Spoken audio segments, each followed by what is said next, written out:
céleste, consolateur, esprit de vérité. Toi qui es partout présent et qui remplis tout, trésor de bien et donateur de vie, viens et demeure en nous, purifie-nous de toute souillure et sauve nos âmes, toi qui es bonté.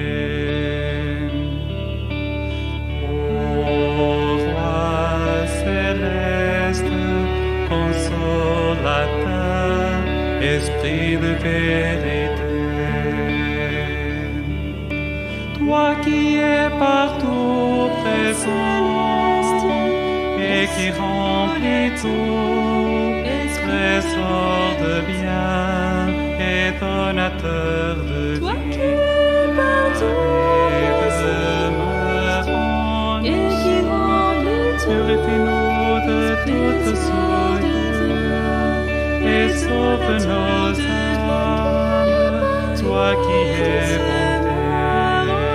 et qui remplit tout, purifie-nous de toute souillure et sauve nos âmes, toi qui es bonté. Purifie-nous de toute souillure et sauve nos âmes, toi qui es bonté.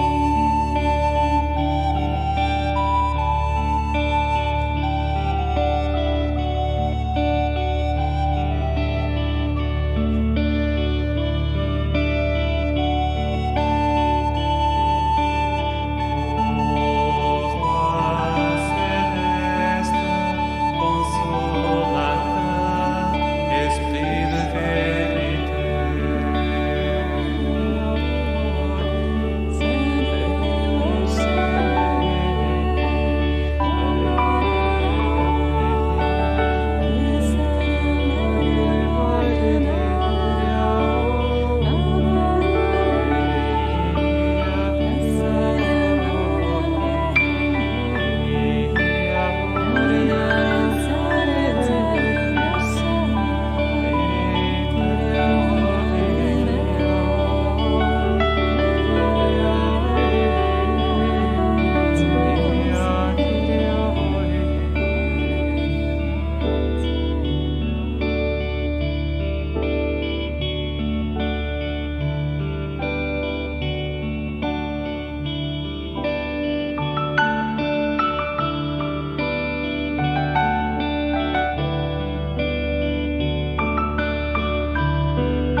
Voilà, bonsoir à toutes et à tous.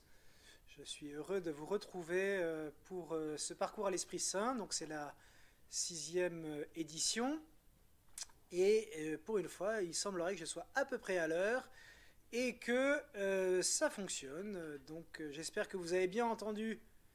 Alors il suffit que je dise ça pour que l'écran devienne noir. Bon. En tout cas, j'espère que vous avez bien entendu le chant donc, Ô Roi Céleste. Et pour ceux qui ont l'oreille avertie, vous avez pu constater qu'il y a dans ce chant quelques départs de chants en langue. Ça tombe bien, puisque c'est en partie ce que nous allons voir ce soir ensemble. Donc, dans notre première partie, eh bien, nous allons voir d'abord le discernement des prophéties. On a vu la semaine dernière donc, ce que c'est que la réalité de la prophétie, donc une parole ou une motion qui nous vient de l'Esprit Saint en vue de bâtir donc le corps de l'Église. Donc nous verrons maintenant dans une première partie comment discerner. Il ne s'agit pas de faire croire quelque chose aux autres, il ne s'agit pas de s'illusionner soi-même. Donc comment discerner eh bien, la prophétie, ce sera notre premier topo. Ensuite nous aurons dans une deuxième partie l'étude de ce mot compliqué que vous avez dû voir, la glossolalie, autrement dit, parler en langue. Alors, autant vous dire que c'est une réalité qui ne m'est pas encore familière, que j'ai beaucoup interrogée pendant que j'étais à l'école des charismes, mais j'ai trouvé dans l'Écriture des raisons sérieuses de m'y intéresser. Et pour tout vous dire, j'ai constaté, c'était hier en me levant, j'étais encore dans mon lit, qu'à un moment, je me suis lancé, je voulais dire quelque chose au Seigneur, et j'ai chanté, j'ai marmonné quelque chose dans un langage qui n'était pas intelligible. Voilà, je voulais juste dire une impression au Seigneur à mon lever. Donc voilà, je fais comme vous, je me lance. Et puis nous verrons donc dans une troisième partie, on expérimentera, j'espère, ce chant en langue. Eh bien écoutez, commençons ensemble cette séance au nom du Père et du Fils et du Saint-Esprit. Amen. Viens en nous, Esprit créateur, visite les âmes des tiens, emplis de la grâce d'en haut les cœurs qui sont tes créatures. Toi qu'on appelle conseiller, don du Seigneur de majesté, source vive, feu, charité, toi qui es onction spirituelle, toi le donateur aux 7 dons, puissance de la main de Dieu, toi que le Père avait promis, qui fait jaillir notre louange, mets ta lumière en nos esprits. Répands ton amour en nos cœurs, et que ta force sans déclin tire nos corps de leur faiblesse. Repousse l'adversaire au loin, sans tarder, donne-nous la paix. Ouvre devant nous le chemin, que nous évitions toute faute. Fais-nous connaître Dieu le Père. Fais-nous apprendre aussi le Fils, et croire en tout temps que tu es l'unique esprit de l'un et de l'autre. Amen. Alors pour commencer ce soir, après cette prière à l'Esprit Saint, donc le Veni Creator, que vous avez reconnu, ce que nous prenons régulièrement, eh bien voici un petit passage donc, du livre du Père Cantalamessa, du cardinal Cantalamessa, donc dans Viens Esprit Créateur. J'ai trouvé un petit passage, je me suis dit tiens, ce serait pas mal pour commencer. Voici ce qu'il écrit. On peut dire que l'Esprit Saint met sur nos lèvres, met sur les lèvres de l'écrivain sacré la parole révélée. Et nous avons l'écriture, avec un grand E. L'Esprit Saint met sur les lèvres de l'Église la parole de louange. Et nous avons la liturgie. L'Esprit Saint met sur les lèvres des pères la parole de définition. Et nous avons le dogme. L'Esprit Saint met sur les lèvres des pasteurs la parole d'enseignement. Et nous avons le magistère. L'Esprit Saint met sur les lèvres du prédicateur la parole « Jésus est le Seigneur » et nous avons l'évangélisation. L'Esprit Saint met sur les lèvres du prêtre les paroles de la consécration et nous avons l'Eucharistie.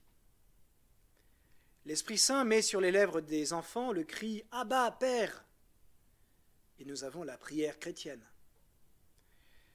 L'Esprit Saint met sur les lèvres de l'homme inspiré une parole de feu, et nous avons la prophétie. L'Esprit Saint met sur les lèvres de ceux qui ont goûté le vin nouveau des paroles de jubilation, et nous avons le chant en langue. Voilà, c'est fort bien dit, fort bien résumé, est tout à fait intéressant de lier à la fois la liturgie, le chant en langue, la prière chrétienne, etc., etc. Alors, pour vous redonner toute l'actualité de la prophétie donc, et de la glossolalie, donc le parler en langue, eh bien, je vous relis simplement la première épître aux Corinthiens au chapitre 12, donc l'écriture qui ne peut pas être récusée. Si jamais le son est trop faible, eh bien, il faut me le dire parce que, en fait, il semblerait que j'ai plus beaucoup de piles dans le micro. Bah, vous me direz ça. Hein. Alors, donc nous nous tournons vers la première épître de saint Paul aux Corinthiens. Frères, au sujet des dons spirituels, je ne veux pas vous laisser dans l'ignorance. Vous le savez bien. Quand vous étiez païens, vous étiez entraînés sans contrôle vers les idoles muettes. C'est pourquoi je vous le rappelle, si quelqu'un parle sous l'action de l'Esprit de Dieu, il ne dira jamais « Jésus est anathème ». Et personne n'est capable de dire « Jésus est Seigneur », sinon dans l'Esprit Saint. Les dons de la grâce sont variés, mais c'est le même Esprit. Oups. Les services sont variés, mais c'est le même Seigneur. Les activités sont variées, mais c'est le même Dieu qui agit en tout et en tous. À chacun est donnée la manifestation de l'Esprit en vue du bien. À celui-ci est donnée par l'Esprit une parole de sagesse, à un autre une parole de connaissance. Selon le même Esprit, un autre reçoit dans le même Esprit un don de foi, un autre encore dans l'unique Esprit des dons de guérison. À un autre est donné d'opérer des miracles, à un autre de prophétiser, à un autre de discerner les inspirations, à l'un de parler diverses langues mystérieuses, à l'autre de les interpréter. Mais celui qui agit en tout cela, c'est l'unique et même Esprit. Il distribue ses dons comme il le veut, à chacun en particulier. Je saute un petit passage. Or, vous êtes le corps du Christ et chacun pour votre part, vous êtes membre de ce corps.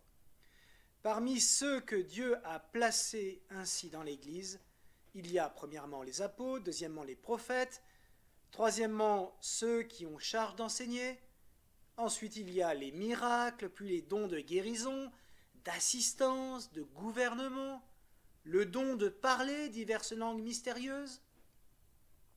Tout le monde, évidemment, n'est pas apôtre.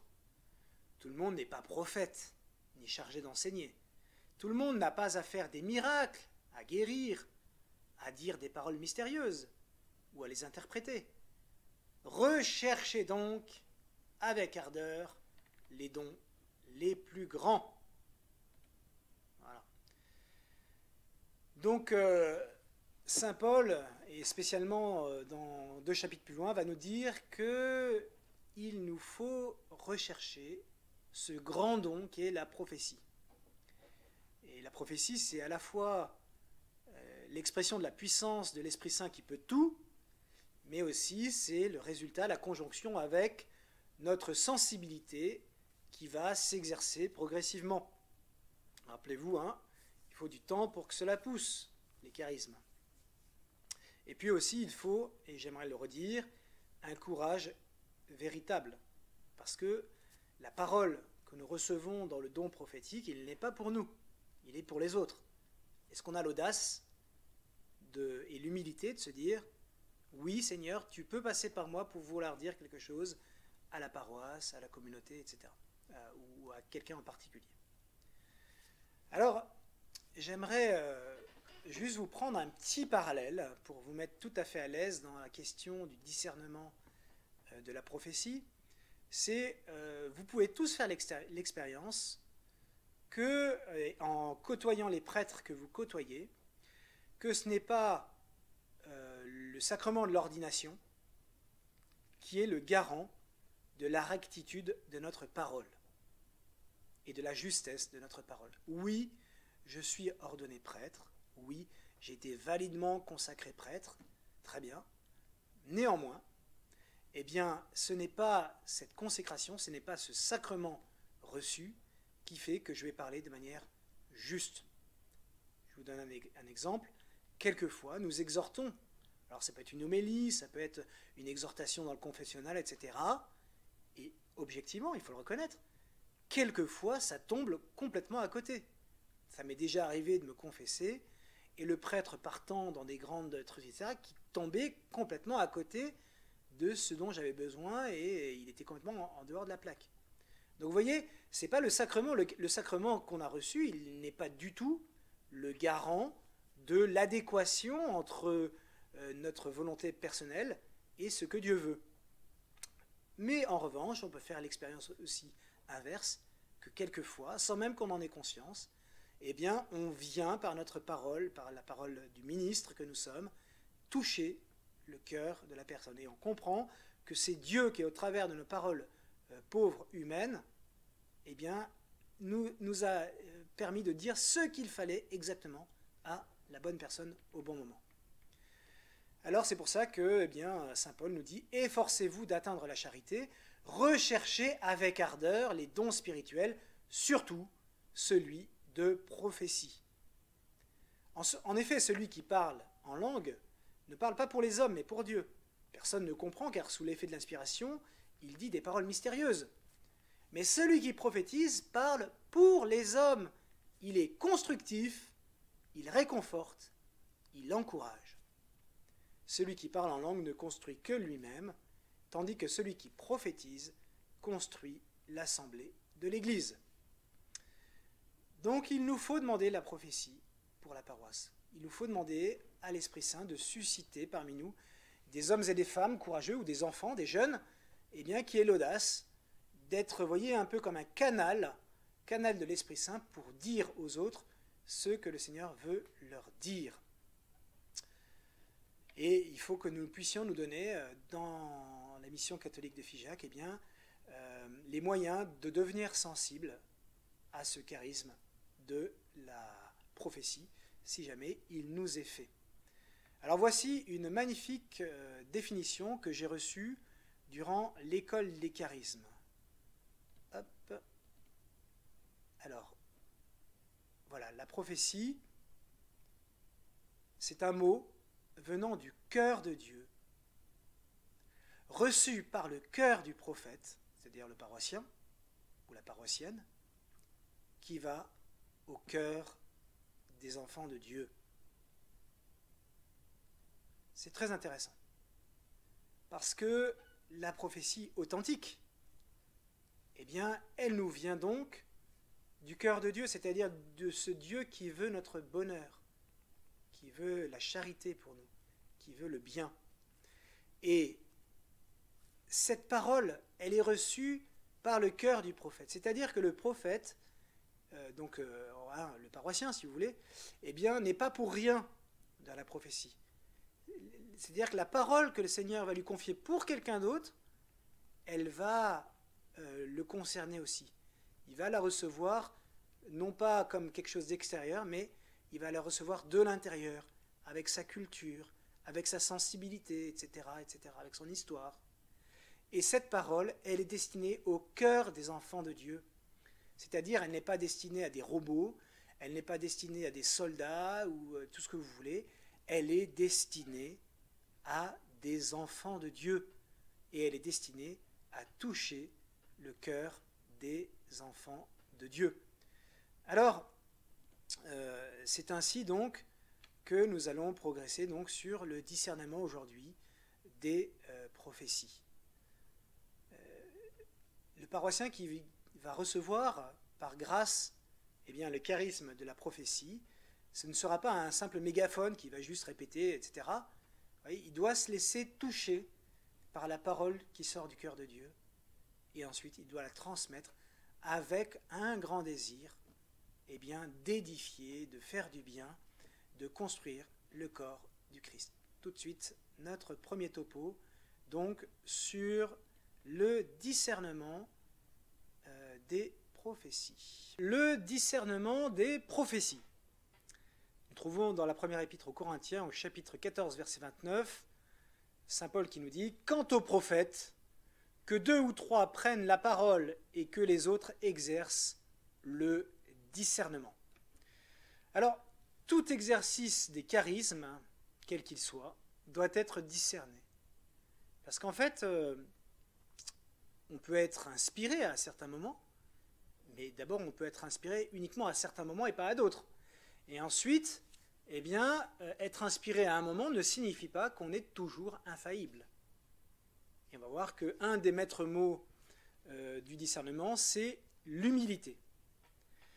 Donc une prophétie doit toujours être discernée. Alors attention, hein, quand je prononce le mot prophétie, ne soyez pas emballés. Il ne s'agit pas de quelque chose d'extraordinaire. C'est une motion intérieure qu'on se sent poussé à transmettre. Donc, saint Paul nous dit que celui qui prophétise parle pour les hommes, pour les autres, il est constructif, il réconforte et il encourage. 14e chapitre de la première épître aux Corinthiens. Donc vous voyez, saint Paul nous donne un cadre en fait à respecter et on comprend que si on n'est ni constructif, si on ne réconforte pas et si on n'encourage pas, en fait, eh bien, ça ne sert à rien d'essayer de dire ce qu'on croit devoir dire de la part du Seigneur. Donc il y a un certain cadre à respecter et il faut savoir, et c'est déjà le premier, j'allais dire, degré du discernement, il y a certains sujets qu'il ne faut quasiment jamais aborder parce que, en fait, ça serait tragique de se tromper. Encore une fois, personne n'est infaillible. Vous pouvez être persuadé de quelque chose et en réalité, ce n'est pas de l'Esprit de Dieu. C'est ennuyeux. Alors, ces domaines sur lesquels jamais eh bien, on ne portera de parole, sauf si vraiment il y a un message particulier du Seigneur qui, enfin, vous voyez, et encore, il va falloir utiliser toutes les délicatesses du monde, mais de manière générale, on ne parle jamais de naissance à venir. Hein, par exemple, un couple d'enfants en désir d'enfant, etc. Et puis là, vous recevez dans votre prière que... On n'aborde pas la question. Parce que si vous vous plantez, si nous nous plantons, eh bien évidemment, on peut faire beaucoup de mal. Ensuite, on ne parle pas de la mort de quelqu'un. Vous voyez quelqu'un et puis dans un songe, vous l'avez vu mourir, etc. Voilà, c'est pas besoin de fiche la trouille à quelqu'un. Ensuite, on ne parle pas de vocation. C'est tellement courant de voir des personnes qui ont été jetées, avec beaucoup d'enthousiasme, hein, sur les chemins de la vie religieuse ou du sacerdoce, et qui en réalité, eh bien, c'était uniquement un appel, c'était pas un appel de Dieu. Et quand on est prêtre, quand on est responsable religieux, il faut être extrêmement prudent. Déjà, nous. Alors évidemment, si vous, dans la prière, eh bien, vous avez que telle personne, vous vous dites, tiens, telle personne, je sens qu'elle va devenir prêtre, très bien, vous gardez pour vous, mais vous ne lui dites pas. Parce que la personne, Dieu est assez grand pour lui dire. Et enfin, on ne parle pas de mariage non plus. Hein, ah, je sens que Géraldine est faite pour se marier avec Pierre. Non, ça, vous pouvez le sentir, vous pouvez prier pour ça, mais vous n'allez pas leur dire parce que sinon Géraldine ou Pierre ne seront pas libres.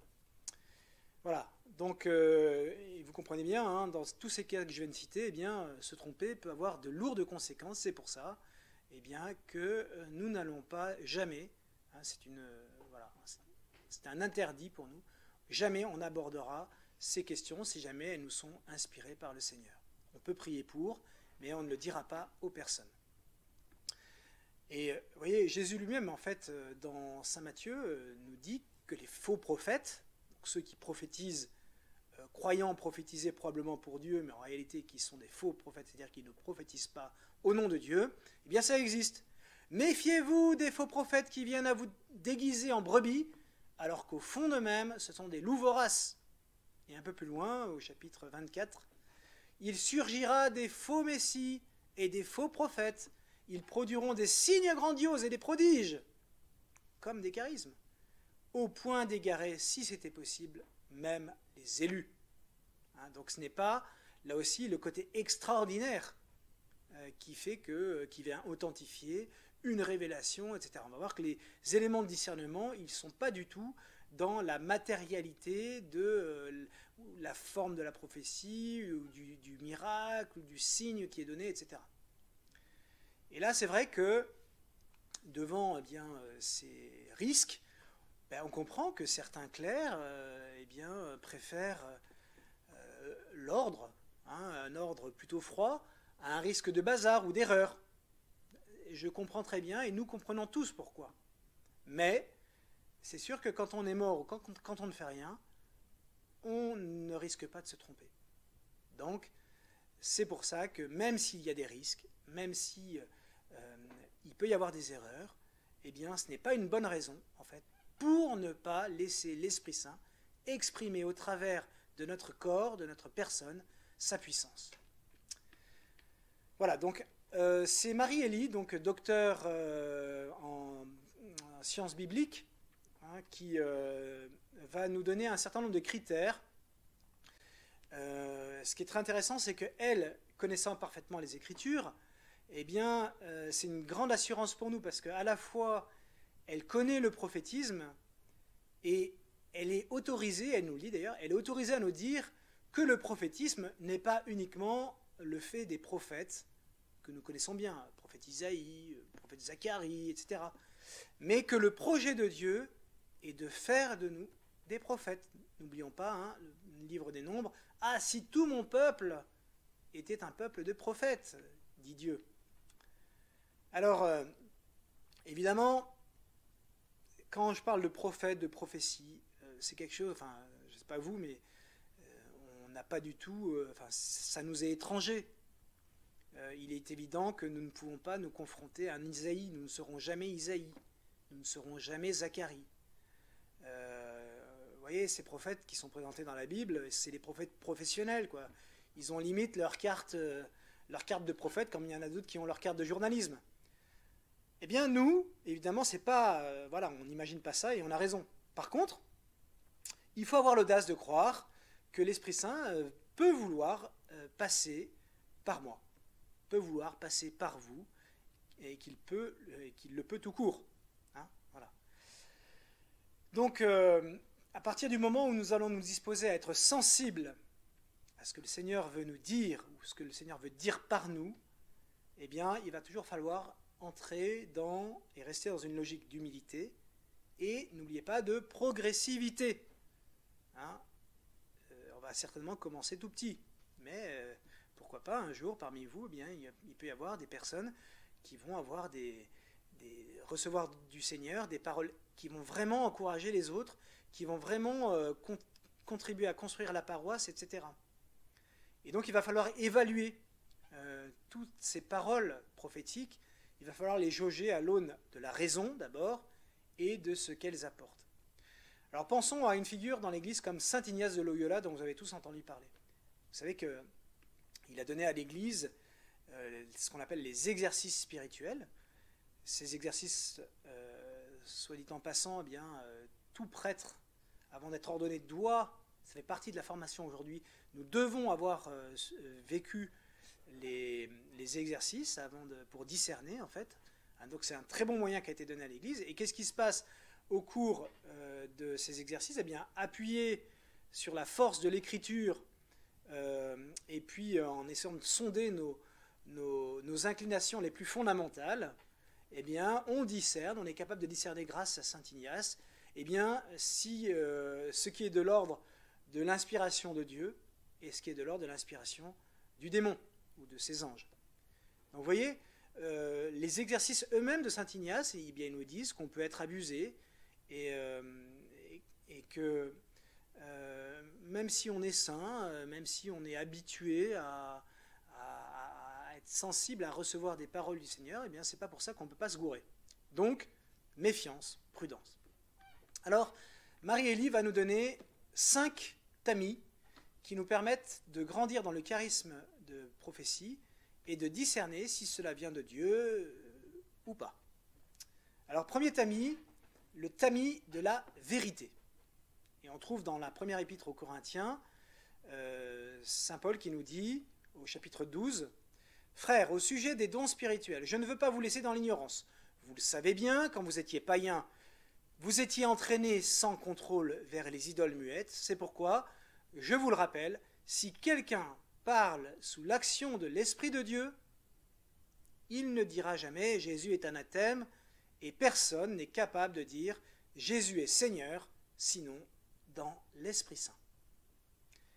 Donc ça veut dire pour nous que voilà, il ne faut pas se tromper. Ce n'est pas parce que quelqu'un a l'air très inspiré, si quelqu'un, même très inspiré, très profond, etc., qui vous impressionne, qui vous dit au cours d'un temps de prière, etc., bien par exemple que, je sais pas moi, que la Vierge Marie est une déesse, que l'avortement n'est pas un péché grave, que Jésus n'est pas réellement présent dans l'Eucharistie, etc., etc., alors vous pouvez être sûr d'une chose, c'est que cette personne, aussi remplie d'onction qu'elle paraisse être, cette personne ne parle pas au nom du Seigneur. Voilà. Donc il y a un critère, vous voyez, de vérité qui s'exerce de manière immédiate. Et Saint Jean, dans sa première épître, au chapitre 4, versets 1 à 3, va nous dire « Bien-aimés, ne vous fiez pas à n'importe quelle inspiration, mais examinez les esprits pour voir s'ils sont de Dieu, car beaucoup de faux prophètes se sont répandus dans le monde. Voici comment vous reconnaîtrez l'Esprit de Dieu. Tout esprit qui proclame que Jésus-Christ est venu dans la chair, celui-là est de Dieu. Tout esprit qui refuse de proclamer Jésus, celui-là n'est pas de Dieu. C'est l'esprit de l'Antichrist dont on vous a annoncé la venue et qui dès maintenant est déjà dans le monde. » Alors deuxième tamis, donc premier tamis, le tamis de la vérité. Deuxième tamis, le tamis de l'amour. Voilà. Tout ce qui nous est donné par le Seigneur l'est toujours en vue de la construction du corps de l'Église. Et si une personne prétend recevoir une parole de Dieu, mais n'exerce pas en fait ce charisme de prophétie dans l'optique de la charité, vous pouvez être sûr d'une chose, c'est que c'est du flan. Alors, juste une petite remarque, ça ne veut pas dire que tout ce que le prophète annonce, c'est quelque chose de positif. La Bible est remplie de passages où les prophètes sont obligés de faire le sale boulot, et quelquefois ça leur coûte la vie.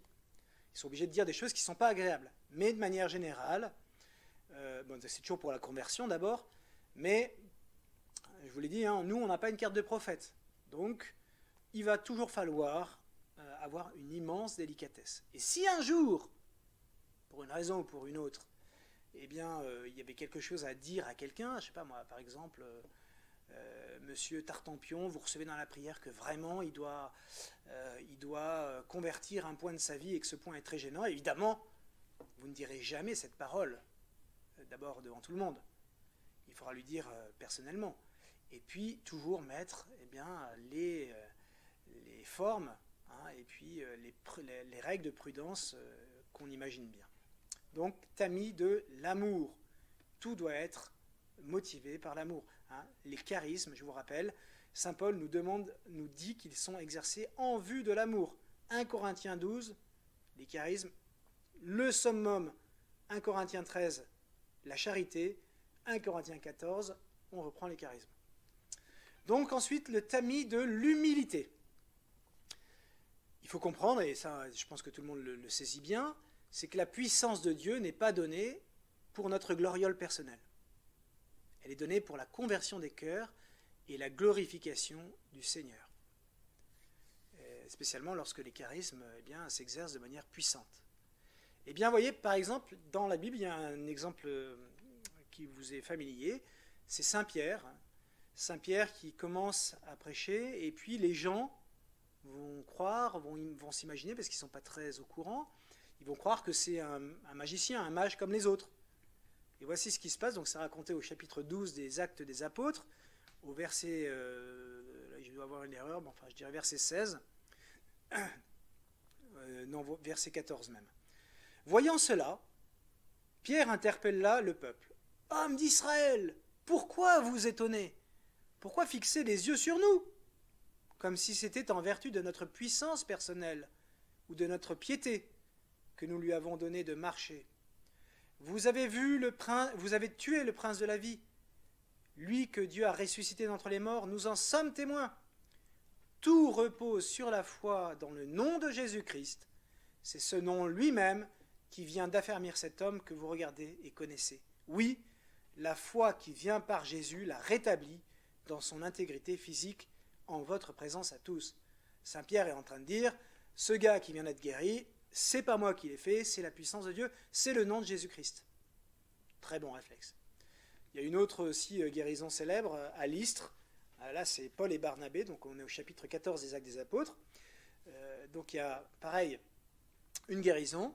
Voici ce que disent les Actes.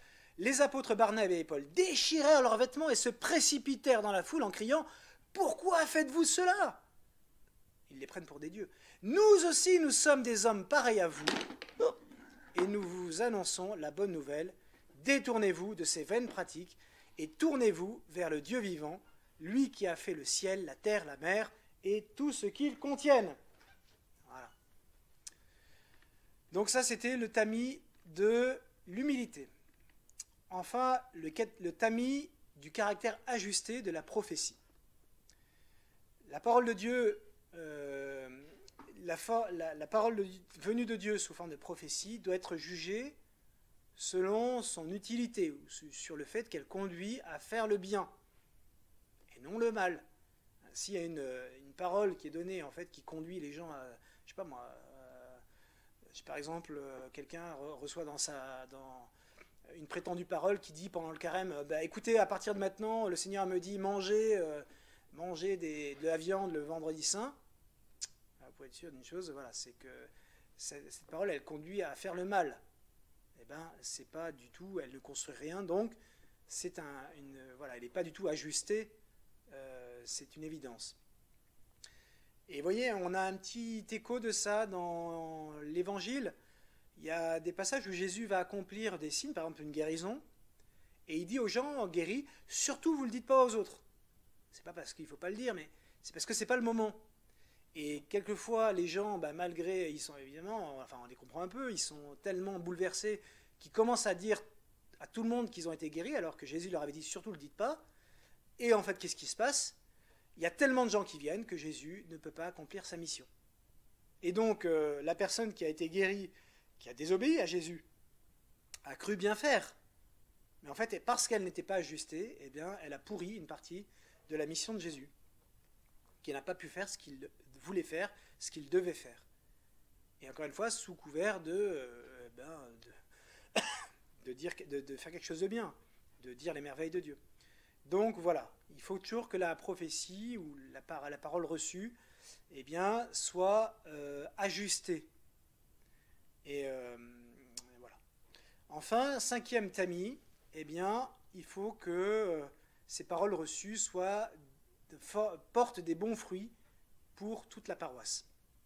Encore une fois, en Matthieu 7, méfiez-vous des faux prophètes qui viennent à vous déguisés en brebis, alors qu'au-dedans, ce sont des loups voraces. C'est à leurs fruits que vous les reconnaîtrez. Va-t-on cueillir du raisin sur des épines ou des figues sur des chardons ? C'est ainsi que tout arbre bon donne de beaux fruits, et l'arbre qui pourrit donne des fruits mauvais.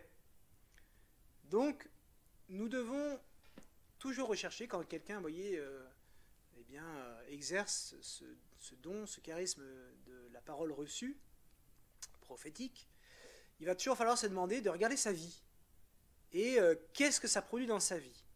Et moi, je suis j'ai un petit témoignage à vous donner, parce que, bon, d'abord, les Galates, au chapitre 5, Saint Paul nous rappelle que les fruits de l'esprit, c'est l'amour, la joie, la paix, la patience, la bonté, la bienveillance, la fidélité, la douceur, la maîtrise de soi. Je suis ça me marque beaucoup. Plusieurs fois, j'ai rencontré des espèces de sorciers, des médiums, des gens qui pratiquent l'occultisme et qui ne voient pas du tout de mal à ça, qui le font de manière naturelle. Ils vont frapper dans des tambours, bref, tous les trucs qui sont hyper à la mode dans certains milieux aujourd'hui. Eh bien, je suis effaré de voir que ces gens-là qui prétendent avoir les énergies, la lumière, vous raconter des trucs incroyables, être médium, être directement en lien avec des esprits. Je ne dis pas qu'ils sont toujours de mauvaise foi, mais quels sont les fruits dans leur vie ? Et je vous garantis que la plupart des gens que j'ai rencontrés qui pratiquaient l'occultisme, encore une fois, de bonne foi, c'est-à-dire, quand ils vous disent bah, « j'ai ressenti ça », oui, ils ont ressenti ça, « j'ai vu ça », oui, ils ont vu ça, c'est pas des menteurs. Mais leur vie est un champ de ruines. À tel point qu'une fois, je me souviens, je l'ai dit à quelqu'un, je dis « mais arrête de me bassiner avec ça, regarde ta vie un peu. J'en ai assez de voir que vous donnez des conseils, alors que ta vie, regarde, c'est un champ de ruines. » Un champ de ruines, voilà. Eh bien, évidemment, le critère des bons fruits, c'est un critère qui est excellent pour savoir si, effectivement, on agit bien, on parle bien au nom du Seigneur ou pas.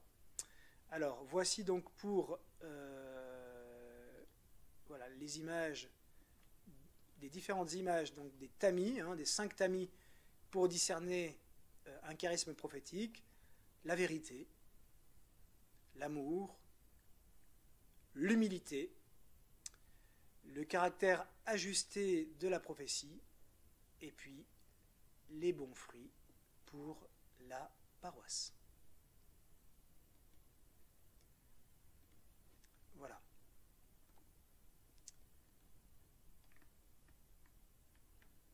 Donc, maintenant, petit point avant qu'on termine. Qui doit opérer le discernement? Qui, ultimement, va juger si une personne, eh bien, elle parle au nom du Seigneur ou pas? Ben, premièrement, la première personne qui doit exercer le discernement, c'est la personne qui elle-même exerce le charisme de prophétie. Voilà. Si il vous est donné une parole particulière, une motion intérieure particulière à donner, à dire aux autres pour la construction du corps de l'Église et pour faire grandir la charité sur la paroisse, première personne qui doit discerner, c'est vous. Encore une fois, si vous expliquez à votre curé que vous avez vu en rêve qu'il faut qu'il se marie avec Pierrette et Paulette, a priori, réfléchissez un peu et dites-vous bien que ce n'est pas possible. Voilà. Et ensuite, deuxièmement, qui va exercer le discernement? Bien, l'autorité ou les responsables pastoraux du moment. C'est-à-dire, concrètement, chez nous, c'est le curé. Voilà. Donc toujours, et je terminerai par là, bien, on marche sur des œufs. Il faut vraiment être délicat. Donc, pour résumer, je dirais que si lors d'un temps de prière en paroisse, vous vient, ou même tout seul, vous vient une image, un songe, une parole, d'abord, je vous invite à ne pas la garder pour vous. Il faut...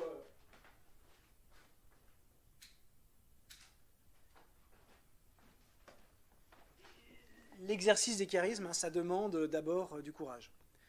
Et puis, il faut y aller avec délicatesse, ne pas hésiter, si ça concerne une personne, à dire, eh bien, écoutez, je crois que le Seigneur vous dit que, etc. Et puis, vous voyez, si on a dit quelque chose à quelqu'un, il faut savoir aussi lui poser la question, mais voilà, est-ce que ce que je vous ai dit, ça correspond à quelque chose pour vous? Est-ce que ça a une réalité? Ou est-ce que ça tombe complètement... Voilà, ça sera une bonne façon de discerner, vous voyez, si c'est bien le Seigneur qui vous a inspiré ou pas. Et enfin, je dirais, n'ayez pas peur. Voilà. Il faut vraiment se lancer, malgré les peurs, malgré les possibilités d'erreur, malgré les qu'en dira-t-on. Voilà, si on applique pour soi les différents tamis, voilà, il y a beaucoup de choses quand même il y a beaucoup de chances que ça soit pour édifier les autres. Et saint Paul nous dit que les charismes sont un bienfait pour la paroisse, sont un bienfait pour toute l'Église. Voilà.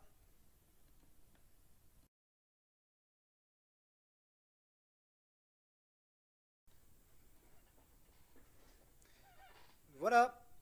Donc j'espère que c'était intéressant ce petit topo donc sur le discernement des charismes, des prophéties. Alors maintenant, nous allons voir notre deuxième partie qui concerne la glossolalie, mot compliqué que vous ne devez pas entendre tous les jours, donc qui signifie le parler en langue. Alors je vais commencer en vous lisant un petit résumé. Attends, je vérifie, ouais, il y a bien le son. Voici une petite histoire donc tirée de Marie Illy, donc une de ses amies, qui raconte ce qui lui est arrivé. pour que vous soyez tout de suite dans l'ambiance de jusqu'où peut aller ce don, ce charisme étonnant du parler en langue. Un jour, une de mes amies, qui servait comme aide pastorale dans une paroisse, reçut un appel de paroissiens lui demandant d'aller prier dans l'unité de soins intensifs de l'hôpital local pour un membre de leur famille, dont les jours étaient en danger. Mon ami leur demanda s'ils voulaient un prêtre, ce à quoi ils répondirent que non, car cette personne n'était pas chrétienne. Elle était éloignée de l'Église, à la suite d'un problème avec un prêtre des années auparavant. Voici donc le récit de cet ami. Je partis rapidement, priant en langue sur la route, en demandant au Seigneur de me donner les paroles de réconfort et d'accueil nécessaires. Arrivé au service de soins intensifs, de réanimation, je fus accueilli par le mari de Séoun. Il m'accompagna voir Séoun qui, sous perfusion, semblait sans vie. Il m'expliqua qu'elle avait fait une grave attaque. Il était terrorisé et ne savait que faire. Je joignis les mains et invitai le mari à prier avec moi. Immédiatement, les langues sortirent de ma bouche. Je ne connaissais pas la langue que je prononçais. Séoun se mit à bouger, ses yeux semblant s'ouvrir. Les infirmières de réanimation arrivèrent, nous demandant de quitter la chambre. Visiblement, il se passait quelque chose, mais ce n'était pas évident de savoir si c'était pour le meilleur ou pour le pire. En route vers la salle d'attente, son mari me demanda où j'avais appris la langue maternelle de Séoun, le coréen. Il me dit que je parlais parfaitement la langue et qu'en plus, j'avais récité la prière que Séoun, enfant, adressait à Jésus. Ma réponse fut « Gloire à Dieu ». Voilà. Quelques semaines plus tard, Séoun est venu nous rendre visite à la paroisse en fauteuil roulant pour me remercier personnellement d'avoir prié pour elle, etc., etc. Voilà, donc ce n'est qu'un extrait de ce petit témoignage, mais voilà jusqu'où peut aller donc cette capacité extraordinaire que l'Esprit Saint peut nous donner dans telle ou telle situation, eh bien, de pouvoir parler, même alors même qu'on n'en a pas conscience, qu'on ne saisit pas ce qu'on dit, de parler dans une autre langue. Mais ce n'est pas toujours ça. Hein. Là, c'est vraiment une façon particulière d'exercer ce charisme. Alors, le parler en langue, la glossolalie, clairement, il y a un certain nombre d'objections et je vais me faire avec vous l'avocat du diable. La première, c'est une de ces objections que j'ai entendue, que j'ai rencontrée au séminaire, et je vous avoue qu'elle m'a parfaitement, ça m'a parfaitement consolé. J'étais très content et je n'ai pas cherché à aller plus loin. Voici donc c'est saint Augustin qui dit « Comme alors chaque fidèle parlait toutes les langues, ainsi l'unité formée par tous les fidèles les parle tout aujourd'hui. D'où il suit que, membres du corps immense où on les parle toutes, nous les avons toutes encore maintenant. » Donc, traduction, l'Esprit Saint est capable de susciter, en particulier quand on lit le récit de la Pentecôte, vous savez, les apôtres parlent dans les langues et sont compris dans les langues qu'ils n'avaient jamais apprises. Aujourd'hui, la terre entière, il y a des chrétiens partout dans chaque pays, dans chaque dialecte, etc. Donc, voilà comment l'Esprit Saint s'exprime, puisqu'on forme un même corps. Toutes les langues sont données dans le même corps qu'est l'Église. Cette objection, ma foi, m'a toujours... moi, j'ai jamais vu de problème, et très bien. Garde à vous, repos. La question de la glossolalie ne se pose plus. Il y a une autre objection, c'est que ce phénomène existe aussi dans le paganisme. Donc, dans un milieu qui n'est pas du tout christianisé. Alors, est-ce que ça veut dire que notre glossolalie, c'est une espèce de transe, etc. qui ne serait pas du tout, qui n'aurait pas du tout pour origine l'Esprit Saint. Ensuite, et dernière objection, eh bien, c'est le charisme qui, de tous les charismes dont parle saint Paul, semble avoir le mieux disparu, et ce, de l'an à peu près 200 aux années 1900. Donc, vous voyez une interruption énorme, en tout cas dans les écrits chrétiens, etc., etc. Alors, je vous pose la question, ce soir, est-ce que ça vaut le coup de continuer de parler? Est-ce qu'on va pour quelle raison est-ce qu'on va continuer? Je vais vous parler de la glossolalie, et je vous ai dit tout à l'heure que je n'étais pas nécessairement moi-même très à l'aise. Lorsque il m'a fallu creuser l'écriture en me disant, est-ce que vraiment ce que je suis en train d'entendre comme enseignement à l'école des charismes, est-ce que c'est tiré dans l'écriture? Et oui, c'est bien dans l'écriture, c'est bien en saint Paul. Alors, saint Paul lui-même nous en parle, et il va nous présenter la glossolalie comme un charisme de base. Alors, non pas parce que tout le monde le reçoit. Vous pouvez très bien, j'imagine, exercer un grand charisme et pas exercer nécessairement le don des langues. Mais c'est pas celui qui va construire le mieux le corps de l'Église. Parce qu'en fait, c'est pour soi. 1 Corinthiens 14, je vous rappelle, « Efforcez-vous d'atteindre la charité, recherchez avec ardeur les dons spirituels et surtout celui de prophétie. En effet, celui qui parle en langue ne parle pas pour les hommes, mais pour Dieu. Personne ne comprend, car sous l'effet de l'inspiration, il dit des choses mystérieuses.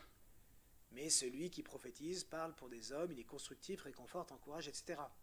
Celui qui parle en langue ne construit que lui-même, tandis que celui qui prophétise construit l'assemblée de l'Église. » Donc là, à ce moment-là, saint Paul, vous voyez, il est en train de dire il montre pourquoi en fait le charisme de prophétie, c'est vraiment un charisme qu'il faut demander particulièrement parce qu'il est beaucoup plus puissant comme ferment, comme outil de construction du corps paroissial, ou du corps ecclésial, en l'occurrence, pour saint Paul.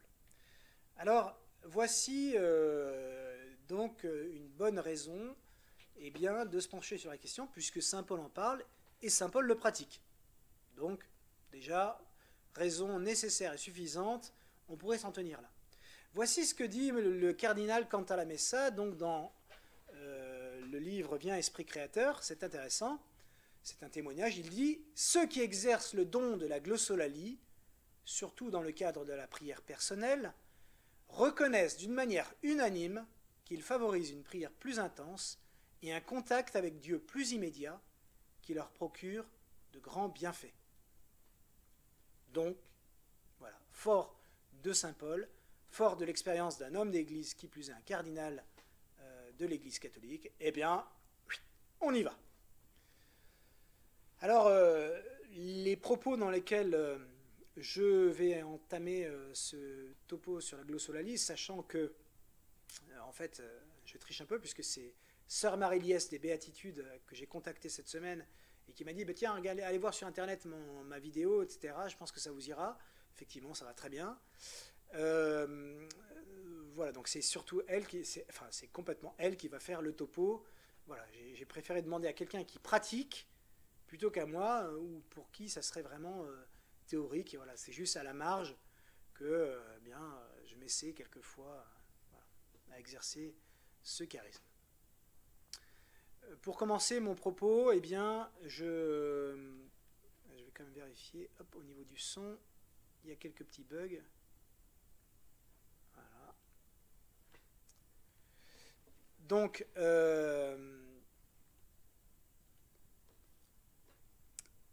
j'ai un ami prêtre qui est un artiste. Et alors, il y a un bug visiblement. J'espère que ça va vite reprendre. Il n'y a pas de raison qu'il y ait un bug. Mon téléphone est bien là.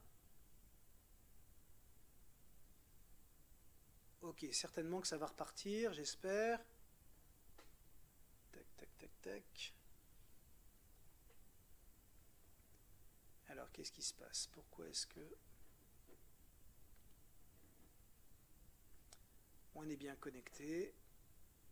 Esprit Saint vient permettre que la vidéo reparte.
Voilà. Donc ça repart, c'est parfait. Ok. Alors, en fait, je pense qu'on est plusieurs sur le YouTube de la paroisse. J'ai oublié de préciser que... Bon, bref, c'est comme ça. Alors, revenons à nos moutons. Oui, je vous parlais donc d'Arthur, un de mes camarades prêtres, qui est un artiste qui aime beaucoup dessiner. Et il me disait, en fait, quand je dessine, j'ai des impressions, j'ai des couleurs qui me viennent, voilà, j'ai quelque chose à l'intérieur. Et ce que je fais, c'est que j'essaye, un artiste essaye toujours, ses couleurs, ses impressions, eh bien, essaye de les retranscrire. C'est vrai pour un musicien qui va essayer de les retranscrire avec des notes. C'est vrai pour un peintre qui va essayer de le retranscrire avec des couleurs, etc. etc. Voilà. De la même manière, j'avais un oncle qui était chercheur en mathématiques. Il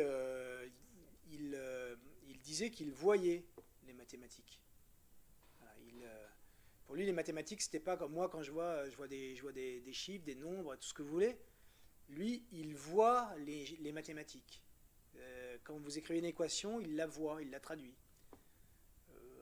Voilà, c'est... de la même manière, un enfant, on voit bien qu'un enfant qui n'a pas encore le langage, alors je parle surtout aux parents, ou aux jeunes parents qui se souviennent bien, un enfant qui n'a pas encore son langage, eh bien, il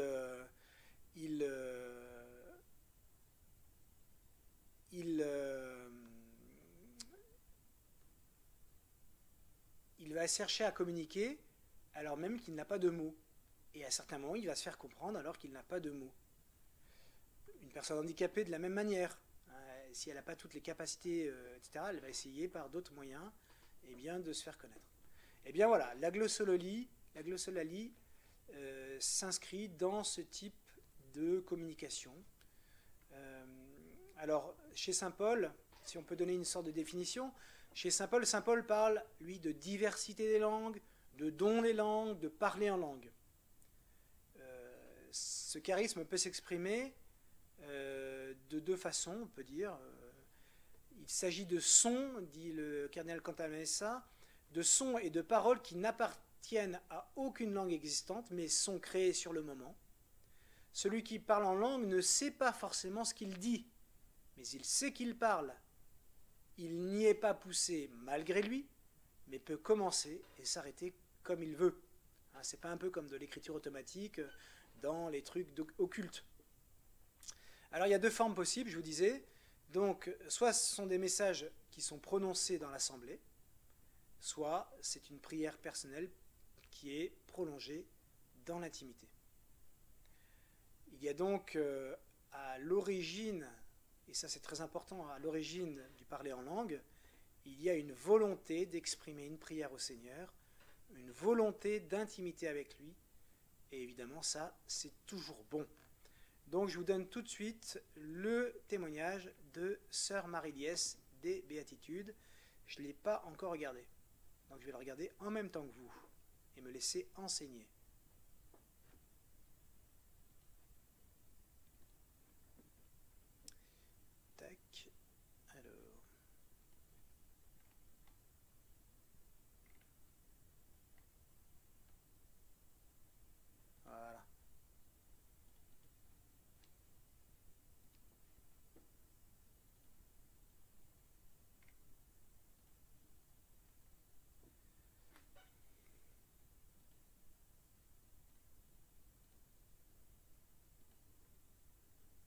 Esprit Saint, inspirez-moi, amour de Dieu, consumez-moi, au vrai chemin, conduisez-moi, Marie, ma mère, regardez-moi, avec Jésus, bénissez-moi de tout mal, de toute illusion, de tout danger, préservez-moi.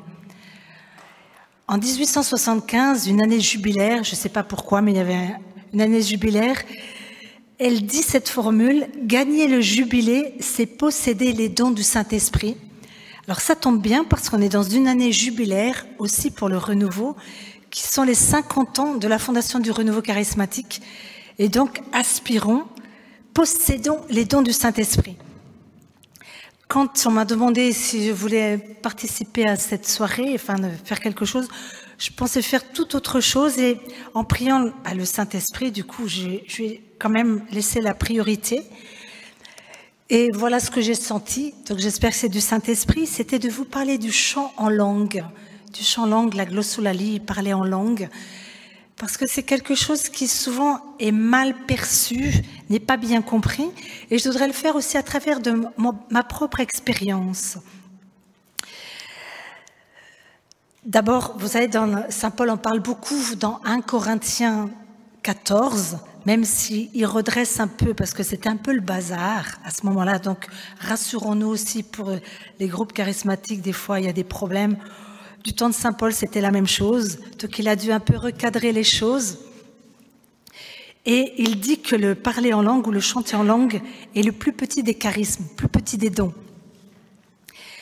Et je voudrais commencer par une homélie de Saint Augustin sur le psaume 32, qui est lu dans l'office des lectures pour la fête de Sainte-Cécile, le 22 novembre. Alors, je vais un peu sauter parce que comme je n'ai pas beaucoup de temps, le Seigneur nous donne une méthode de chant, parce qu'en fait, c'est chanter au Seigneur un chant nouveau. Et alors, Saint Augustin dit, chantez au Seigneur le cantique nouveau, chantez bien. Chacun se demande comment chanter pour Dieu, chante pour lui, mais évite de chanter mal. Il ne faut pas blesser ses oreilles. Chantez bien, mes frères, lorsqu'on te dit devant un auditeur bon musicien, chante pour lui plaire. Si tu ignores la musique, tu redoutes de chanter et de déplaire à l'artiste, car ce que l'auditeur incompétent ne remarque pas, l'artiste te le reproche. Qui se proposerait pour chanter à Dieu, lui qui juge le chanteur, lui à qui rien n'échappe, qui entend tout? Quand peux-tu offrir une telle perfection dans ton chant que tu ne déplaises en rien à des oreilles si délicates? Vous vous dites, où est-ce qu'elle veut en venir? Où est-ce qu'il veut en venir? Nous y arrivons. Eh bien, le Seigneur te donne cette méthode de chant. Ne cherche pas des paroles comme si tu pouvais expliquer ce qui plaît à Dieu. Chante par des cris de jubilation. Bien chanter pour Dieu, c'est chanter par des cris de jubilation. Qu'est-ce que ça veut dire? En quoi cela consiste-t-il? C'est comprendre qu'on ne peut pas expliquer par des paroles ce que l'on chante dans son cœur. Vous voyez, vous suivez là? Ne pas expliquer par des paroles ce que l'on chante dans son cœur. En effet, ceux qui chantent en faisant la moisson et les vendanges ou n'importe quel travail enthousiasmant, lorsqu'ils se mettent à exulter de joie par les paroles de leur chant, sont comme gonflés d'une telle joie qu'ils ne peuvent pas la détailler par des paroles. Ils renoncent à articuler des mots et ils éclatent en cris de jubilation. C'est sûr qu'à la période de Saint-Augustin, il n'y avait pas les iPhones et tout ça. Donc les cris de jubilation aujourd'hui, c'est un petit peu différent. Mais on essaie de se transposer. Donc pas de téléphone, pas de casque sur les oreilles, chacun chante. Ce cri, c'est un son manifestant que le cœur enfante des sentiments qu'il ne peut exprimer. Chantez bien, que ton cœur se réjouisse sans prononcer de paroles et que l'infinité de tes joies ne soit pas limitée par des syllabes. Chantez bien avec des cris de joie. Donc en fait, c'est comme être des chantres de l'amour de Dieu. Il y a un autre terme qu'on emploie pour le chant en langue, le parler en langue, qui est la glossolalie. La glossin, qui est le langage, la langue, et la lolia, qui est le parler. Donc c'est une glossolalie, c'est une langue qui correspond à aucune langue, aucune autre langue, et il n'y a pas de lien avec l'intelligence. Alors on me dit, oh là là, c'est un peu abstrait ce truc-là, c'est quoi? Alors moi, c'est vrai que quand j'avais 20 ans, on a découvert le renouveau charismatique en Bretagne, à Rennes. Et nous sommes allés en famille. D'abord, mes frères et sœurs sont avec mes parents. Nous avions une famille bien catho. On priait tous les jours le chapelet, etc. On essayait d'aller à la messe régulièrement.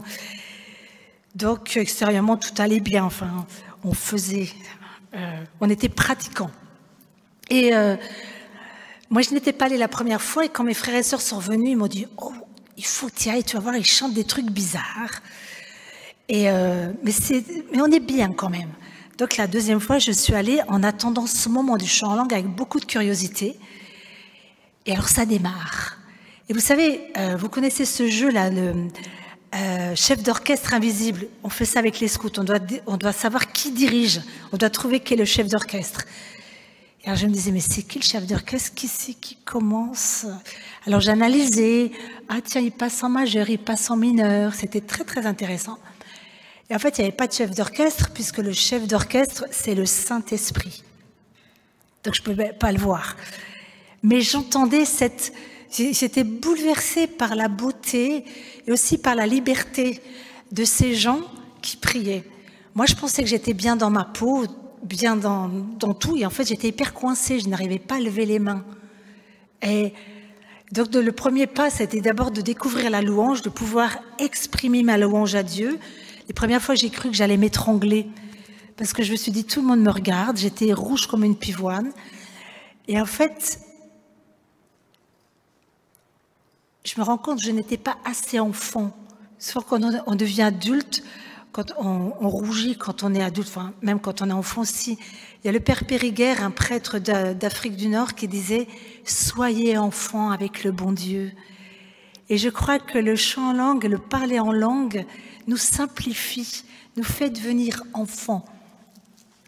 Alors donc, je ne chantais pas encore en langue, je rentre à la communauté et... donc, quand il y avait le chant en langue, on me disait « t'ouvres la bouche ». Je l'ouvrais, mais il n'y avait rien qui sortait. Parce que c'est pas magique, c'est pas le Saint-Esprit qui va te donner un coup sur la tête, il y a aussi toi qui coopères. Et alors, on est allés tous ensemble un jour pour animer un week-end du renouveau en Bretagne. Et alors, un frère se met à côté de moi et me dit « tu chantes pas en langue ?» Non. Ben, ce serait bien que tu chantes. De quoi je me mêle ? Ce serait bien que tu chantes. Je t'ai pas appelé. Enfin ouais. Et il me dit, commence. Je dis, moi j'ouvre la bouche, mais il n'y a rien qui sort. Et c'était frustrant parce que je pensais que c'était un truc magique. J'attendais et rien ne sortait. Donc j'étais frustrée. Et il me dit, mais émets des sons. Je dis, c'est pas un son en langue parce que c'est moi qui commande. Il dit, bien sûr. On participe. Et alors il m'a dit, tu commences avec Alléluia. Alors je dis, je veux pas que tu sois à côté de moi, tu dégages. Je voulais pas qu'il m'entende. Enfin, c'était drôle. Et en fait, il est resté à côté de moi, il me dit, allez, on y va. Vous savez, c'est comme nager au bord de la piscine, vous avez pied, et puis à un moment, vous n'avez plus pied.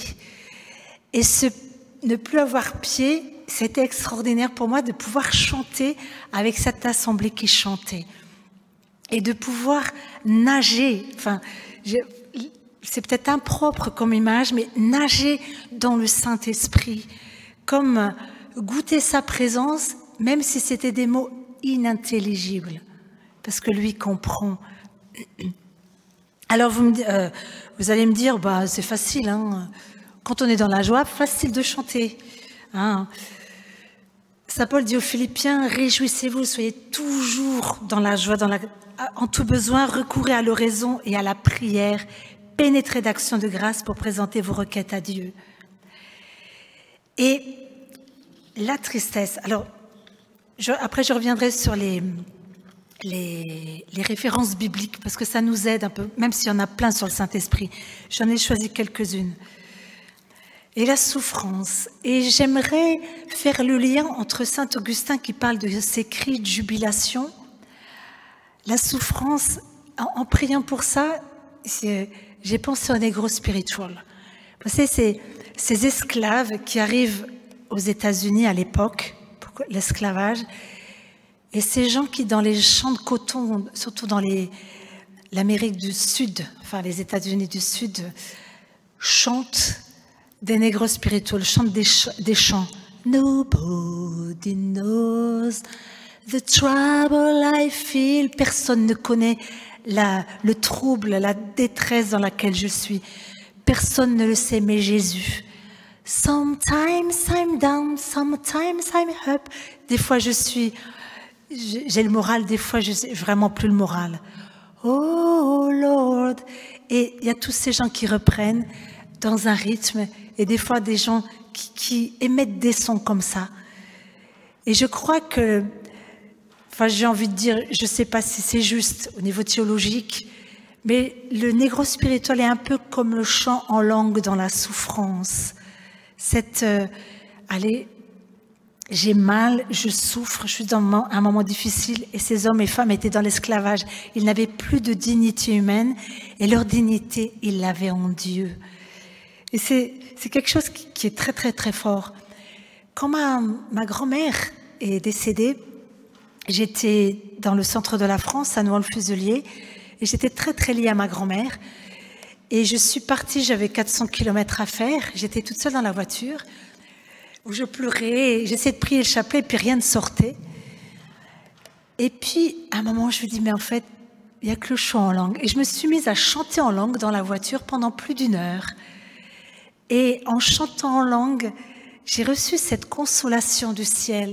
Vous savez, des fois, il faut l'avoir goûté, parce que c'est pas systématique non plus, puis on peut pas le dire à n'importe qui, parce que c'est des choses très, très intimes. Mais face à la mort de certaines personnes, tout d'un coup, on a des petits moments de consolation qui n'enlèvent pas la souffrance. Hein.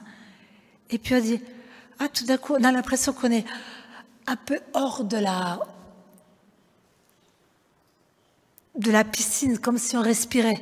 Là, on respire pas en apnée, on respire à l'air frais, et on respire le Saint-Esprit, qui nous donne la consolation, puisque le Saint-Esprit est le consolateur.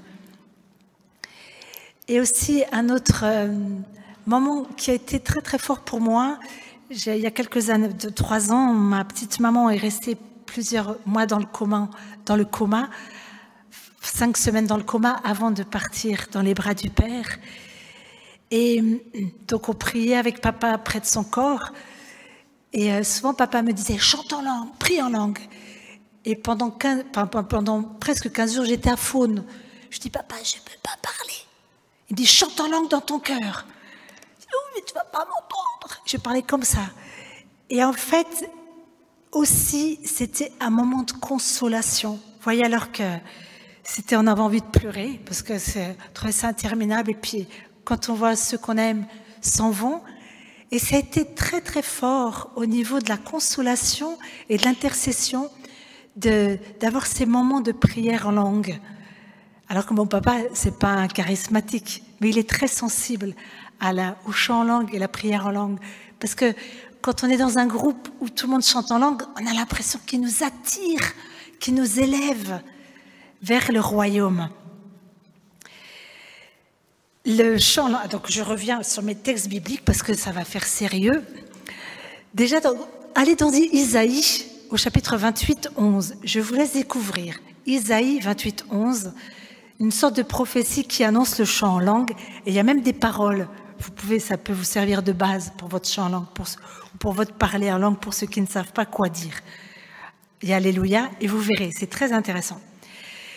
Et surtout dans Marc 16, « Et voici les signes qui accompagneront ceux qui auront cru. En mon nom, ils chasseront les démons. Ils parleront en langue nouvelle. » C'est une promesse de Jésus. Et puis les actes des apôtres, c'est vraiment cet évangile du Saint-Esprit. On a l'impression que le Saint-Esprit se balade tout le temps. Dans Acte 10, l'Esprit Saint tomba, donc c'était dans la maison de Corneille. Pierre arrive dans la maison de Corneille, et tout d'un coup, Pierre se rend compte que même le Saint-Esprit est donné aux païens. Grande nouveauté. Merci Pierre d'être allé chez Corneille. Comme ça, nous aussi on est païens, donc on a hérité de ça aussi. Hein. Pierre était stupéfait que le don du Saint-Esprit avait été répandu sur les païens. Il les entendait parler en langue et magnifier Dieu. Dommage qu'on n'ait pas d'enregistrement de l'époque. Mais bon. Acte 19, Paul à Éphèse. Donc il est invité, quel baptême vous avez reçu? On a reçu le baptême de Jean, mais vous n'avez pas reçu le Saint-Esprit? Non, nous ne savons même pas qu'il existe un Saint-Esprit. Et quand Paul leur eut imposé les mains, l'Esprit vint sur eux et ils se mirent à parler en langue et à prophétiser. Après, dans Éphésiens 6, 18, vivez dans la prière et les supplications, priez en tout temps dans l'Esprit. Alors bien sûr, on peut prier le Saint-Esprit avec des paroles intelligibles. Viens Saint-Esprit, je t'adore Saint-Esprit, viens Saint-Esprit, je t'adore Saint-Esprit, qui peut être comme une prière répétée. Mais le parler en langue, c'est comme dépasser, c'est d'accepter de rentrer dans pas ce dialogue, c'est pas un dialogue, ni un monologue, enfin dans cette prière avec des syllabes que je ne comprends pas. Donc c'est un peu, on avait un frère qui disait ça, vous preniez l'image ou non un peu des arreux du bébé dans son lit et les parents craquent. C'est vrai qu'on est toujours en train de guetter le arreux, et quand on parle à un bébé, on est arreux, on parle bébé. Et je pense que parler Saint-Esprit, c'est pas parler bébé, c'est parler amour. Parce qu'en fait, notre vocabulaire est tellement limité que, on nage, on lâche le bord de la piscine et on nage. Et ce qui est intéressant, c'est que le chant en langue, il y en a un qui ne supporte pas. C'est notre copain, le grappin, comme dirait le curé d'Ars. Parce que même si nous, on ne comprend pas, lui, il comprend. Et ça, il n'aime pas du tout.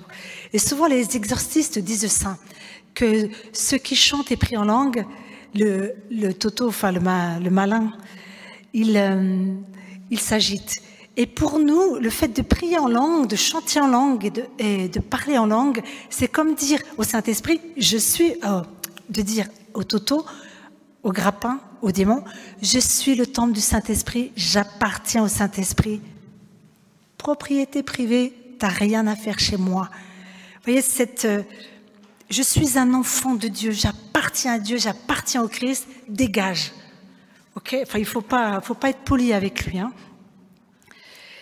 Donc, ces gémissements inexprimables qu'en fait, que moi, je ne comprends pas, mais que Dieu comprend, parce que ce sont des paroles d'amour. Alors évidemment, dans une assemblée, quand on chante en langue tous ensemble, ça va, donc ça fait une espèce d'orchestration. Et en même temps, il faut qu'on fasse attention de pas rentrer dans des espèces de chant en langue numéro 31, chant en langue numéro 25, etc. D'accueillir la nouveauté du Saint-Esprit. Et c'est quelque chose qui nous rend enfants aussi. Parce qu'il y a une écoute les uns des autres. C'est ce qui m'avait frappé la première fois donc, dans ce groupe de prière de Rennes. Tous ne chantaient pas juste. Mais dans le chant en langue, personne ne chante faux. Ça peut arriver. Et quand ça arrive, c'est terrible. Parce que le Saint-Esprit est un esprit d'ordre. Donc il y a peut-être quelque chose qui ne va pas. Et c'est très exigeant pour un groupe, quand dans un groupe de prière, dans une communauté, ouh là là, on a envie que ça s'arrête vite parce que ça nous écorche les oreilles. Et en même temps, des fois, ça peut nous écorcher les oreilles et puis tout d'un coup, hop, on rentre comme s'il y a une autre dimension, cet ajustement. Vous voyez, le fait de vivre ensemble en frères et sœurs, cet ajustement se fait aussi dans la prière. Et des fois aussi, il y a des gens qui ont des parlers en langue dans la prière, alors là, qui nécessitent une interprétation. Mais ça, je ne parle pas de ça, c'est un autre chapitre. Le parler en langue aussi, c'est très intéressant dans l'intercession. Dans l'intercession et la compassion. Et c'est quelque chose qui m'a beaucoup touchée avec les protestants, surtout les évangéliques et les pentecôtistes. Quand vous rencontrez des gens comme ça, nous, des catholiques, on se dit « Tu pries pour moi ?»« Oui, oui, je prie pour toi. » Et puis on s'en va. Est-ce qu'un évangélique ou un pentecôtiste, « Tu pries pour moi ?» Eh bien oui, on le fait tout de suite. Et il y a cette simplicité de prier tout de suite. On ne remet pas à dans une heure ou à demain ce qu'on peut faire sur le moment. Et je crois que et du coup, en tant que catholique qui prie en langue, je peux prier aussi avec des frères protestants et ça c'est quand même génial. Donc c'est aussi, et en plus quand on prie dans l'unité, ça fait un tabac. Le Toto n'est vraiment pas content du tout.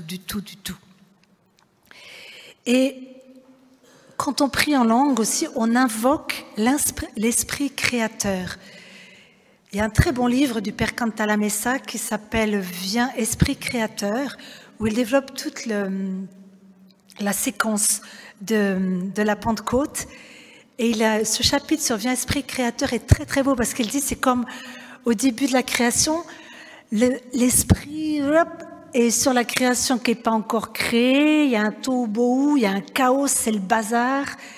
Et le Saint-Esprit, l'Esprit planait sur les eaux.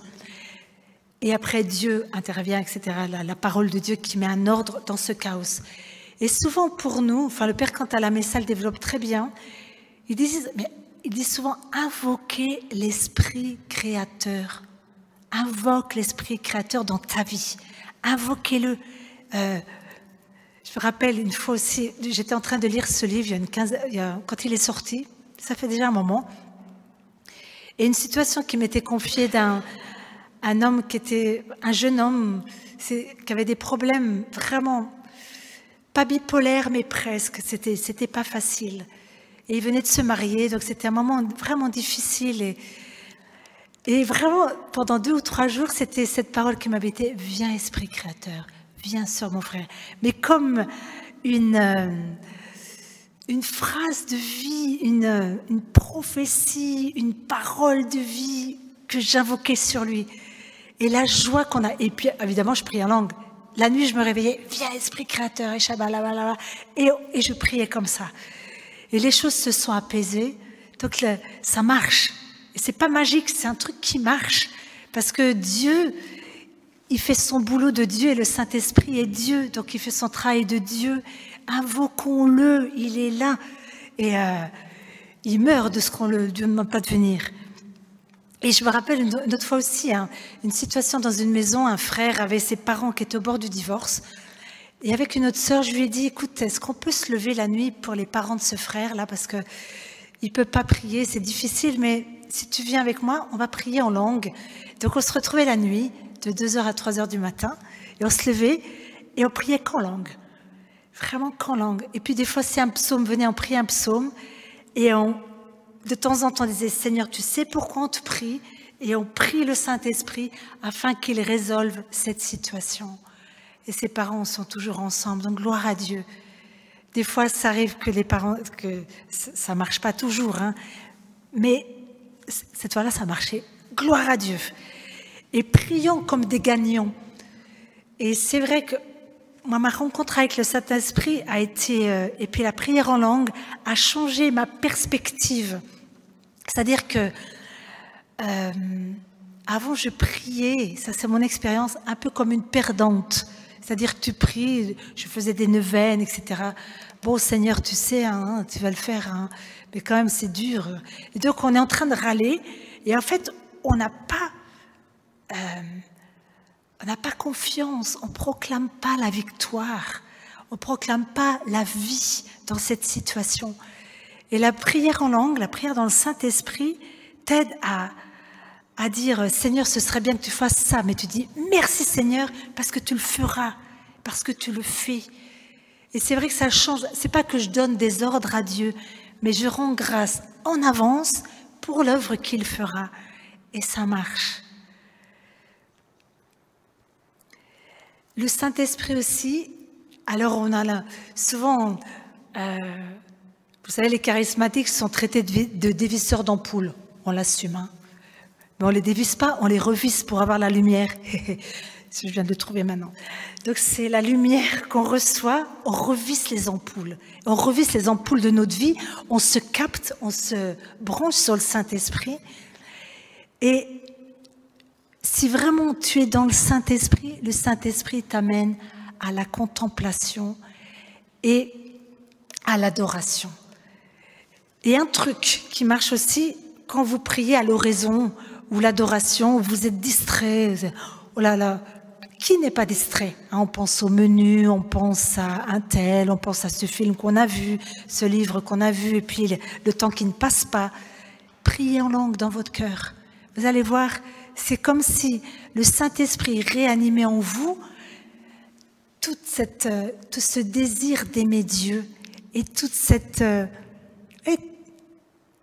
le Saint-Esprit est répandu dans vos... L'amour de Dieu est répandu par le Saint-Esprit qui vous est donné. Donc plus tu accueilles le Saint-Esprit, plus l'amour de Dieu est répandu dans ton cœur, plus tu aimes Jésus, super deal avec la Trinité. Et en plus, la Sainte Vierge, c'est l'épouse du Saint-Esprit. Et à son image, nous pouvons épouser le Saint-Esprit. Là, je dis entre guillemets. Mais si nous voulons vivre en Marie, comme Marie, nous aussi, on peut être épousés par le Saint-Esprit, ne faire qu'un avec lui. Donc, nous allons maintenant mettre en pratique. Alors, vous allez mettre en pratique. Moi, je ne vais pas pouvoir, autrement que dans mon cœur, vous accompagner. On va prendre un chant que vous ne connaissez pas tous. C'était celui qui a ouvert notre topo aujourd'hui, notre séance. Donc, mettons-nous en présence de l'Esprit Saint. Esprit Saint, nous te demandons de venir dans notre vie, de venir dans notre paroisse, de nous inspirer, de changer notre cœur. Apprends-nous l'audace des apôtres et donne-nous la grâce de savoir t'accueillir, de te ménager une place dans notre vie. Merci Esprit Saint pour tout ce que tu nous donnes et pour l'éclairage de nos intelligences et tous ces charismes que tu veux répandre pour la construction de l'Église dans la paroisse. Nous avons besoin de toi pour évangéliser. Viens irradier toute notre vie. Et nous te confions ce soir spécialement tous ceux qui ont besoin de toi, les époux ou les épouses non croyantes, les enfants qui décrochent, ou les parents qui sont loin de toi. Esprit Saint, nous te remettons les grandes causes de notre vie. Viens, viens, viens.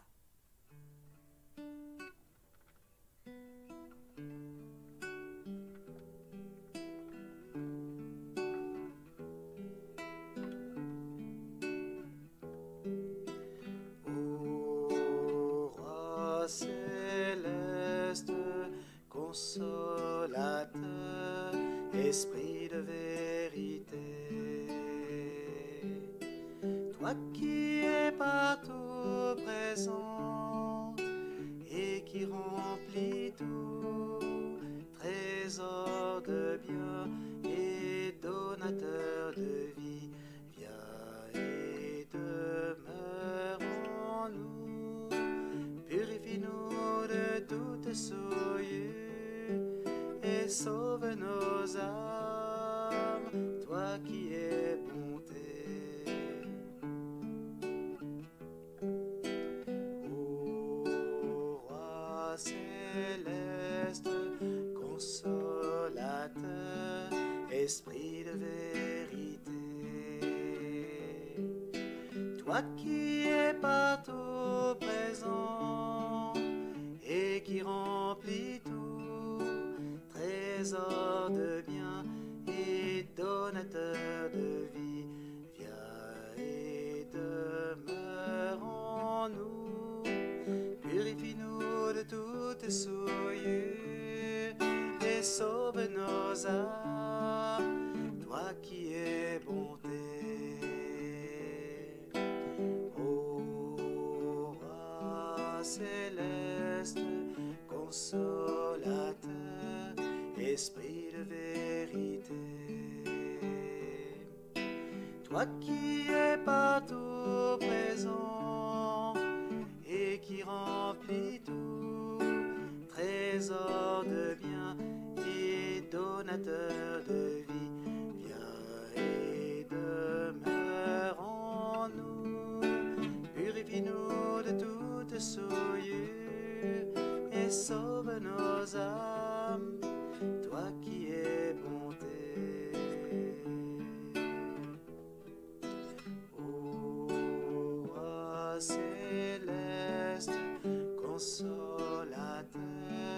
esprit de vérité. Toi qui es partout présent et qui remplis tout, trésor de bien et donateur de vie. Viens et demeure en nous, purifie-nous de toute souillure et sauve nos âmes, toi qui es bonté. Purifie-nous de toute souillure et sauve nos âmes, toi qui es bonté. Purifie-nous de toute souillure et sauve nos âmes, toi qui es bonté.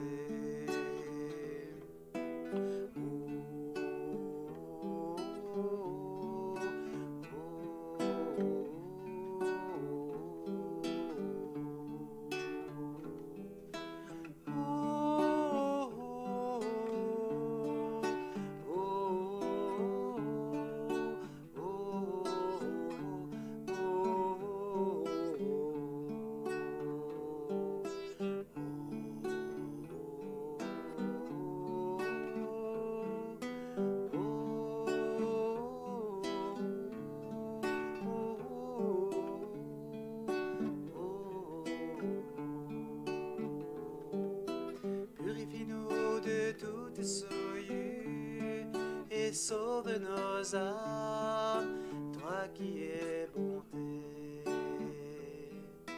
Purifie-nous de toute souillure et sauve nos âmes, toi qui es bonté. Purifie-nous de toute souillure et sauve nos âmes, toi qui es bonté.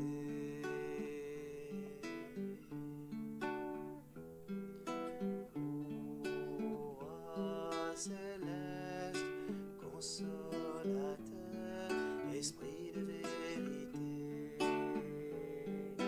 toi qui es partout présent et qui emplis tout, trésor de bien et donateur de vie.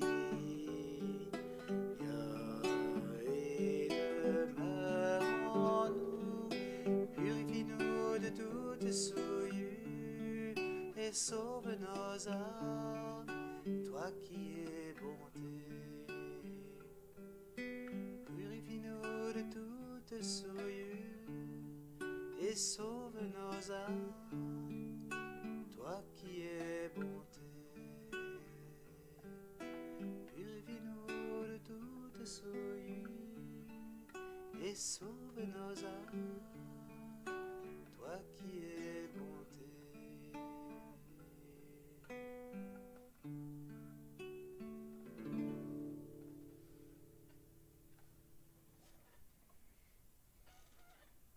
Voilà, merci Esprit Saint. J'espère que vous avez pu, chez vous, eh bien, commencer un chant en langue, c'est-à-dire exprimer vos émotions, votre amour pour le Seigneur, même par des mouvements imprévisibles, inaudibles, ou que Dieu seul connaît plus exactement. Nous allons terminer avec Notre-Dame. Voilà. Hop. Alors, je vous annonce que le prochain parcours à l'Esprit Saint sera le 7 janvier, normalement. Donc, vous regardez bien le calendrier de la paroisse. Et puis, bonne préparation pour le temps de Noël. Nous sommes dans la dernière semaine avant Noël. Sainte Vierge Marie, merci de nous aider toujours à nous tourner vers Jésus et vers le Père grâce à l'Esprit Saint. Je vous salue, Marie, pleine de grâce. Le Seigneur est avec vous. Vous êtes bénie entre toutes les femmes et Jésus, le fruit de vos entrailles, est béni. Sainte Marie, Mère de Dieu, priez pour nous pauvres pécheurs, maintenant et à l'heure de notre mort. Amen. Le Seigneur soit avec vous. et que Dieu Tout-Puissant vous bénisse, le Père, le Fils et le Saint-Esprit. Amen. Allez dans la paix du Christ. Nous rendons grâce à Dieu. Bonne soirée à toutes et à tous. Bon Noël. Et au 7 janvier prochain, alors je vous remets, si j'y arrive, ce très beau chant. Et je vous souhaite une excellente nuit. Tac.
Consolateur, Esprit de vérité. Toi qui es partout présent et qui remplis tout, trésor de bien et donateur de vie, viens et demeure en nous, purifie-nous de toute souillure et sauve nos âmes, toi qui es bonté. Ô Roi céleste, consolateur, Esprit de vérité, toi qui es partout présent et qui remplis tout, trésor de bien et donateur de vie, Toi qui es partout demeure en et qui remplis tout, purifie-nous de toute souillure et sauve nos âmes, toi qui es bon.